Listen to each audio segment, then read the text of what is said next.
Congress party అయినా YCP అయినా పార్టీలో సభ్యత్వం లేకుండానే పార్టీ టికెట్ సంపాదించడం, విజయం సాధించడం ఆయనకు అలవాటే.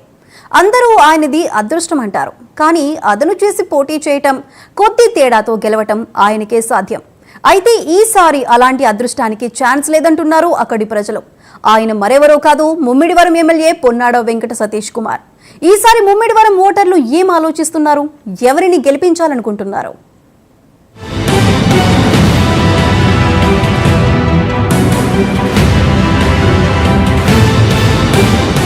ముమ్మిడివరం ఎమ్మెల్యే పొన్నాడ వెంకట సతీష్ కుమార్ వ్యాపారవేత్త.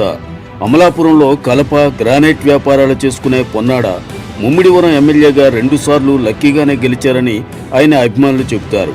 అయితే ఈసారి ఆయనకు భంగపాటు తప్పదని స్థానికులు అంటున్నారు. ఎప్పుడూ ఉప్పు నిప్పులా ఉండే శెట్టిబలిజులు, కాపులు ఎమ్మెల్యే పొన్నాడిని వ్యతిరేకించే విషయంలో మాత్రం ఒకే మాట మీద ఉండడం విశేషం. పొన్నాడ రాజకీయ అరంగేట్రం విచిత్రంగా జరిగింది. తొలుత ప్రజారాజ్యం పార్టీ టికెట్ ఆశించి ఆ పార్టీ జెండా పట్టుకుని తిరిగారు. అప్పుడు నియోజకవర్గంలో ఆయన వెంట ఒక్కరంటే ఒక్కరు కూడా లేరు. అమలాపురంకు చెందిన ఆయన మిత్రుడు దొమ్మేటి రాము తన అనుచరులతో ముమ్మిడివరం నియోజకవర్గంలో పీఆర్పీ బ్యానర్లు కట్టించారు. ఎస్సీ రిజర్వ్డ్గా ఉన్న ముమ్మిడివరం 2009 నియోజకవర్గాల పునర్విభజనలో జనరల్ కేటగిరీగా మారింది. తాళ్లరేవు మండలంలో గాడిమొగ కేజీ బేసిన్లో భారీగా చమురు నిల్వలు దొరకడంతో రిలయన్స్, జిఎస్పిసి వంటి చమురు సంస్థలు అక్కడ తమ కార్యకలాపాలు మొదలుపెట్టాయి.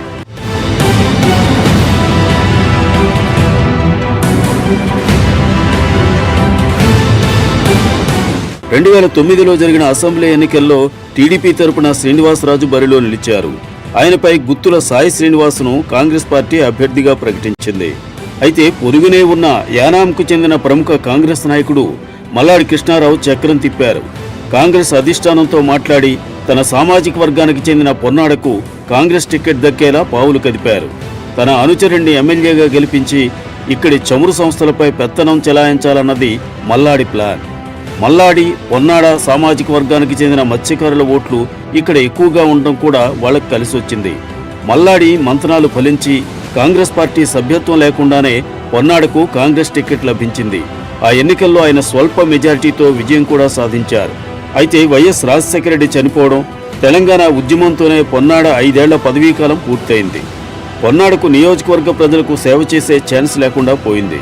సొంతంగా కూడా ఆస్తులు వెనకేసుకోలేకపోయారు. తరువాత జరిగిన రాష్ట్ర విభజనతో కాంగ్రెస్ పార్టీని ఆంధ్రప్రదేశ్ ప్రజలు తిరస్కరించారు. పరిస్థితిని ముందే అంచనా వేసిన పొన్నాడ 2014లో పోటీ చేయలేదు. ఆ ఎన్నికల్లో టీడీపీ తరపున పోటీ చేసిన దాట్ల సుబ్బరాజు, వైసీపీ తరపున పోటీ చేసిన గుత్తుల సాయి శ్రీనివాస్పై విజయం సాధించారు. తరువాత వైసీపీకి గుత్తుల దూరం కావడంతో ఆ పార్టీ జెండాను 4 ఏళ్ల పాటు మోసిన పితాని బాలకృష్ణ నియోజకవర్గంలో వైసీపీని బతికించారు. 2019 ఎన్నికల్లో మల్లాడి మళ్లీ చక్రం తిప్పారు. జగన్మోహన్ రెడ్డితో ఉన్న సాన్నిహిత్యంతో వైసీపీ సభ్యత్వం కూడా తీసుకొని పొన్నాడకు ఏకంగా ఆ పార్టీ టికెట్ ఇప్పించేశారు. టీడీపీ అభ్యర్థి దాట్ల సుబ్బరాజు తమకు ప్రాధాన్యత ఇవ్వడం లేదన్న కసితో ఆయన సామాజిక వర్గం ప్రజలు కూడా పొన్నాడకు అండగా నడిచారు. దీంతో పొన్నాడ 2వ స్వల్ప మెజారిటీతో విజయం సాధించారు. ఈసారి వచ్చిన అవకాశాన్ని పొన్నాడ వదులుకోలేదని, అంజనకాడికి సొమ్ము చేసుకున్నారని నియోజకవర్గ ప్రజలు అంటున్నారు. మట్టి, ఇసుక, లేఅవుట్ల వద్ద నుంచే కాదు, సర్పంచ్, ఎంపీటీసీ, జడ్పీటీసీ ఎన్నికల్లోనూ అభ్యర్థుల నుంచి అందినకాడికి రాబట్టారని వార్తలు వచ్చాయి. దీంతో గతంలో పొన్నాడ వెంట నడిచిన స్థానిక నాయకులు ఇప్పుడు ఆయనను చూస్తే ఆమడ దూరం పరిగెత్తుతున్నారట. స్థానిక సంస్థల ఎన్నికల్లో టికెట్ దక్కించుకుని పోటీ చేసి గెలిచిన వారి పరిస్థితి మరింత దారుణంగా తయారైంది. చేసేందుకు పనులు లేక, చేసిన పనులకు నిధులు లభించక, ఖర్చు చేసిన సొమ్మును రాబట్టుకునే దారి తెలియక స్థానిక ప్రజాప్రతినిధులు ఆవేదన చెందుతున్నారు. కోనసీమ జిల్లా పేరును అంబేద్కర్ కోనసీమ జిల్లాగా మార్చడంలో పొన్నాడ పాత్ర ఉందని నమ్మిన ఎస్సీలు మాత్రం ఆయన వెంట ఉన్నారు. ఇతర సామాజిక వర్గాల ప్రజలు మాత్రం పొన్నాడపై గుర్రుగా ఉన్నారు. ముఖ్యంగా ఉప్పు నిప్పులా ఉండే కాపు, శెట్టిబలిజ వర్గాలు ఒక్కటై వైసీపీకి వణుకు పుట్టిస్తున్నాయి. అన్నిటికంటే విశేషం ఏమిటంటే పొన్నాడ 2 సార్లు ఎమ్మెల్యేగా గెలిచేందుకు కారణమైన మల్లాడి సైతం ఆయనపై ఆగ్రహంతో ఉన్నారు.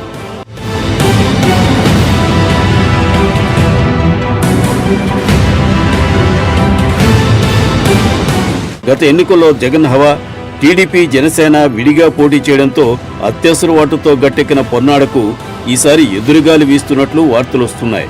టీడీపీ, జనసేన పొత్తులో భాగంగా ముమ్మిడివరం టికెట్ ఏ పార్టీకి లభిస్తుందన్న ఆసక్తి రెండు పార్టీల్లోనూ నెలకొంది. టీడీపీకి టికెట్ లభిస్తే దాట్ల సుబ్బరాజు పోటీ చేయడం ఖాయం. మాజీ ఎమ్మెల్యే దాట్ల సుబ్బరాజు నియోజకవర్గంలో పలు కార్యక్రమాలు నిర్వహిస్తూ ప్రజలతో మమేకమయ్యేందుకు ప్రయత్నిస్తున్నారు. టీడీపీ హయాంలో తాను చేపట్టిన అభివృద్ధి పనులే ప్రచారాస్త్రంగా దూసుకెళ్తున్నారు. ఆయనకు మృదు స్వభావి, అవినీతికి దూరంగా ఉంటారనే పేరుంది.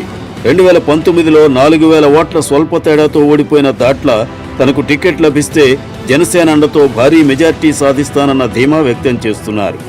మరోవైపు జనసేన తరపున పోటీకి సిద్ధంగా ఉన్న పితాని బాలకృష్ణ నియోజకవర్గంలో సుడిగాలి పర్యటనలు చేస్తున్నారు.